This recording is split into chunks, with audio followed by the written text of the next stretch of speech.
will be left to the arbitrary interpretation of ICC judges. There are other ICC problems as well. Judges, prosecutors, and counsel can be drawn from authoritarian regimes that are resentful of Americans. The ICC will recognize no right to a trial by jury, and certainly no right to a speedy trial. An American citizen, whether in or out of the U.S., could be accused of violating an undefined UN law.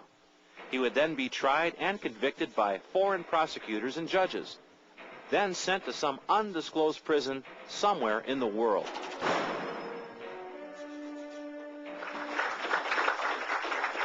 Most important, we should sign and ratify the Treaty for a Permanent International Criminal Court.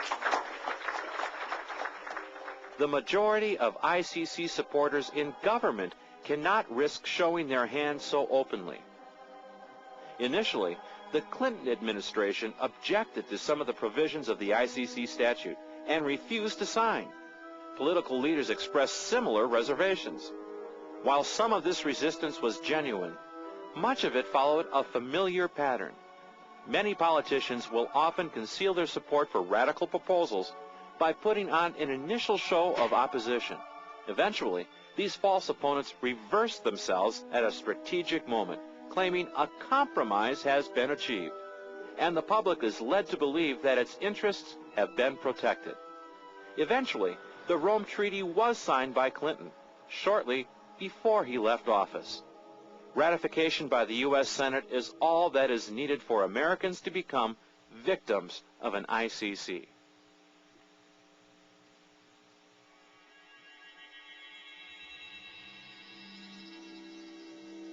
If a UN-controlled world government is achieved, Americans can expect their lives to change dramatically. For example, population controls would go into effect in America. These controls include mandatory abortion, modeled after China's UN-funded one-child policy.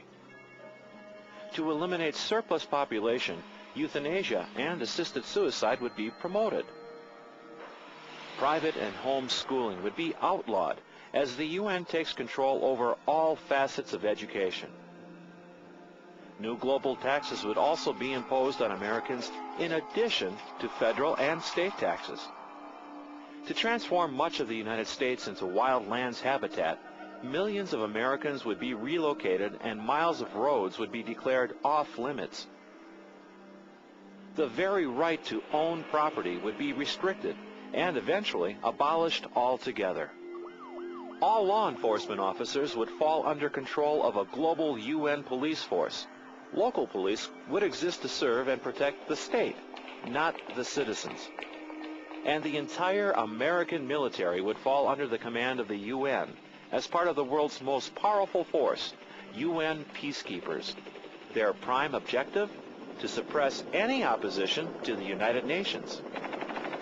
If plans for a UN-controlled world government continue unchallenged, Americans will soon discover that their constitutional protections will be gone, that resistance to the UN is impossible, and that the once mighty America is unable to defend herself against an emerging totalitarian order.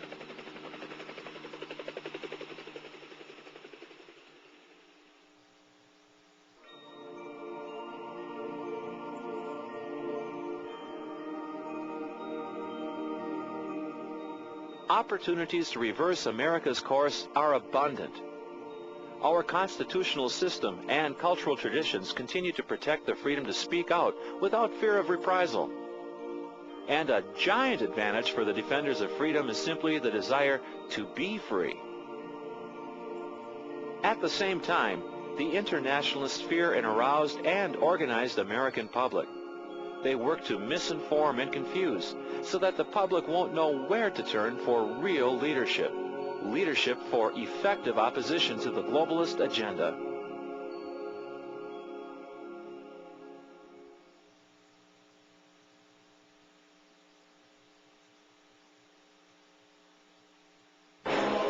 Rather than cutting at the ever-expanding branches of UN programs, wielding a sharp axe to the root of the UN tree would assure a more permanent result.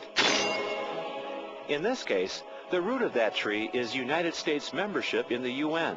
U.S. withdrawal would stop the UN's subversion of our nation and ultimately cause the UN to wither and die. Serving as the axe is the House of Representatives. It has the power to kill U.S. membership in the UN simply by refusing to fund any part of the UN program. A majority of 218 votes could effectively get us out of the UN. In 1997, the first measure calling for the termination of the United States membership in the United Nations came before the House. 54 representatives voted in favor. 2 years later, 74 representatives voted to cease all funding to the UN. At present, the remainder of the House lacks the backbone to resist the influence of the internationalists.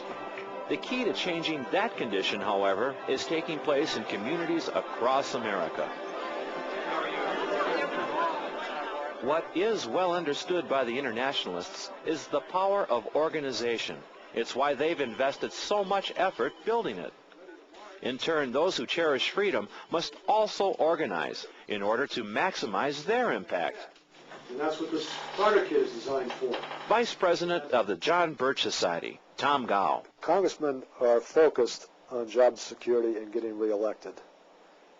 And the Founding Fathers intended it that way when they set up the House of Representatives, to be responsive to the American people in their local communities. And the internationalists know that, and that's why they've invested so much time in trying to gain influence in the organs of mass communication so they can influence that public opinion. And it's very difficult for the congressmen to fight that influence, fight the heat and the emotion that's generated in the nightly news and whatnot, unless they have some means or see a voice for sanity that's reaching their constituents. And that's one of the roles of the John Birch Society, or a primary function of the John Birch Society, is to provide that voice. Informed constituent pressure is essential in order for Congress to sever UN ties. CEO of the John Birch Society, G. Vance Smith. We have a great campaign. We have all kinds of tools. We have wonderful pamphlets that will really help people to understand what's going on. We have billboards, books, videos, all kinds of important things relative to this campaign, tools for this campaign. But those are not the campaign. The objective of the campaign is to change the individual, to help the individual understand how important their freedom is and the fact that they're going to have to do something about it. The only way there's going to be change is when the American people, individually, one at a time, wake up and do something. So our campaign is to empower people under organized leadership to work together to bring about this change. With that kind of pressure that they can put on the members of the House of Representatives, upon their own congressmen, they can bring about change. But there has to be a concerted action program. Ultimately, the outcome is determined by the inspired action of individuals across this great land. We really need the American people, while there's still time, to stand up for freedom and to stop the plans of the United Nations, and in fact to get us, the United States, out of the United Nations.